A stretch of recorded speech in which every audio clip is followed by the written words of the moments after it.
अस्सलाम वालेकुम दोस्तों। पाकिस्तान और इंग्लैंड के दरमियान सेकेंड ओडीआई मैच में पाकिस्तान के साथ जो 2 नंबरी की गई थी बॉल टेम्परिंग केस, उसका अब तक क्या बना है मुकम्मल सूरत हाल से आप लोगों को आगाह करते हैं। इसलिए दोस्तों वीडियो को एंड तक ज़रूर देखना है, क्योंकि इंग्लैंड बॉलर्स ने बॉल की हालत इतनी ख़राब कर दी थी कि पाकिस्तानी बैट्समैनों के बल्ले पर ही बॉल नहीं आ रही थी। बिल्कुल आप लोगों को इसकी वीडियो भी दिखाएंगे कि किस तरह उसने किया था। एंड तक वीडियो को देखिए।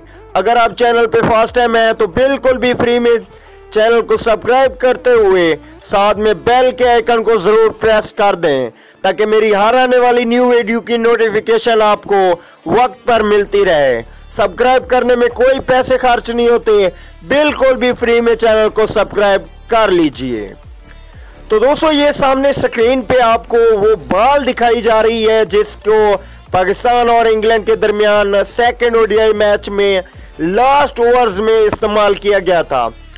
अब आप इस बॉल की हालत देख सकते हैं कि इस पे छक्के चौके कहां लग सकते हैं। ये बॉल बिल्कुल खेलने के काबिल नहीं थी, अंपायर्स को देखना चाहिए था। और पाकिस्तान के पास मौका है कि इस बॉल टेम्परिंग केस को 96 घंटे के अंदर अंदर, ये आप सामने उंगलियों से बॉलर्स को बॉल खराब करते हुए देख सकते हैं। वो बिल्कुल उंगलियों से उसको खींच रहा है कि बॉल खराब हो जाए और मैच हम जीत जाएं।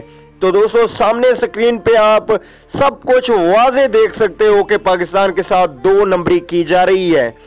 तो पाकिस्तान क्रिकेट बोर्ड से हमारी इल्तिजा है कि वो 96 घंटे के अंदर अंदर ये केस आईसीसी को भेजे, ताकि पाकिस्तान के साथ मजीद 2 नंबरियां ना हों। तो दोस्तों वीडियो अच्छी लगे तो लाइक कर दीजिए। अगली वीडियो तक के लिए इजाजत दीजिए।